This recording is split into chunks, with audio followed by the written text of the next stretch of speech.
তবে কি ভেঙে যাচ্ছে ভারত, এমনটাই জানিয়েছে কিছু গণমাধ্যম। সম্প্রতি মণিপুর রাজ্যে দেখা দিয়েছে বিশৃঙ্খলা।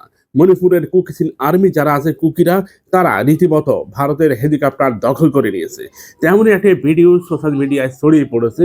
যদিও ভারত জানিয়েছে এটি মিথ্যা এআই দিয়ে তৈরি করা, কিন্তু পরবর্তীতে সে কুকিরা হেলিকপ্টার ফ্লাই করে এটা প্রমাণ করে দিয়েছে সত্যি সত্যি তারা রাশিয়ার তৈরি Mi-28 অ্যাটাক হেলিকপ্টার দখলে নিয়েছে।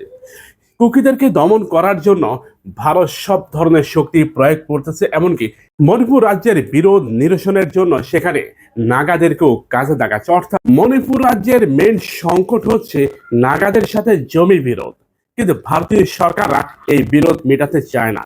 তারা মণিপুর রাজ্যকে কোণঠাসা করার জন্যই নাগাদের বিপক্ষে তাদেরকে লাগিয়ে দিয়েছে।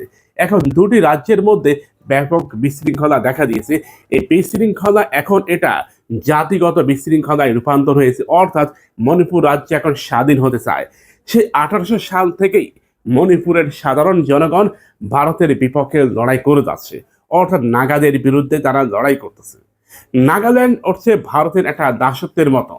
সেখানে ভারত যাই বলে নাগাল্যান্ডের মানুষ তাই শুনে। ভারতীয় বিশ্লেষকরা এটা মনে করেন মণিপুরকে ধরে রাখা ভারতের জন্য বেশ কঠিন হবে। তাই অন্যান্য রাজ্যগুলোর শান্তি শৃঙ্খলা ফিরিয়ে আনতে গেলে মণিপুরকে স্বাধীন করে দেওয়াটাই তাদের জন্য উত্তম হবে, এবং এটা হবে একটা জাতিগত সংকট থেকে নিজেদেরকে গুটিয়ে নেওয়ার মতো। কিন্তু ভারতীয় সরকাররা চিন্তা ভাবনা ভিন্নভাবে করতেছে। মণিপুরকে তারা যদি স্বাধীন করে দেয়, তাহলে অন্যান্য রাজ্যগুলো স্বাধীনতার জন্য লড়াই করবে। গত প্রায় 10 বছর ধরে ভারত এই মণিপুরের বিপক্ষে সেনা অভিযান পরিচালনা করতেছে, কিন্তু মণিপুর একটা দুর্গম অঞ্চল। অর্থাৎ এই রাজ্যটা একেবারে দুর্গম। পাহাড়ি চিপা চাপা রয়েছে, অনেক গিরিখাত রয়েছে। এই সমস্ত পাহাড়ি গিরিখাতকে বহন করে সেখানে যুদ্ধ করাটা বেশ কঠিন। কিন্তু মণিপুরের আদিবাসী যারা আছে তারা এখানে যুদ্ধ করতে করতে অভ্যস্ত। সে কারণে ভারতীয় সেনাবাহিনী, ভারতের বায়ুসেনা, বিমান বাহিনী যেটা বলে, এখানে তারা রীতিমতো কোণঠাসা হয়ে পড়তেছে। মণিপুরে যারা ভারতের সেনাবাহিনীর বিপক্ষে যুদ্ধ করতেছে তাদেরকে বলা হয় মণিপুর ফ্রিডম ফাইটার। তারা এমন ভাবে যুদ্ধ করতেছে মনে হচ্ছে সামনে কেউ নেই, কিন্তু অতর্কিতভাবে হামলা আসে আর মাঝখান থেকে 2-1 সৈন্য দুনিয়া থেকে বিদায় নিচ্ছে। এখনো পর্যন্ত গত 10 বছরে ভারতের বায়ুসেনা, ভারতের নিরাপত্তা বাহিনী, ভারতের বিএসএফ মিলিয়ে প্রায় 6000 সৈন্য দুনিয়া থেকে বিদায় নিয়েছে। এটা তো ভারতের একটা রাজ্যের খবর। ভারত অন্যান্য রাজ্যগুলোর মধ্যে সেম একই অবস্থা। ভারত যে বিশ্বের বিভিন্ন রাষ্ট্রের বিপক্ষে যুদ্ধের হুমকি দেয়, বিশেষ করে বাংলাদেশ, পাকিস্তান, শ্রীলঙ্কা, নেপাল, ভুটান, ভারতের জাতিগত সংকটের দিকে ভারত কি কখনো তাকিয়েছে? প্রতিটা রাজ্যে জাতিগত সংকট দেখা দিয়েছে। শুধুমাত্র মণিপুর রাজ্যে ভারতের প্রায় 2 লাখ সৈন্য মোতায়েন রয়েছে।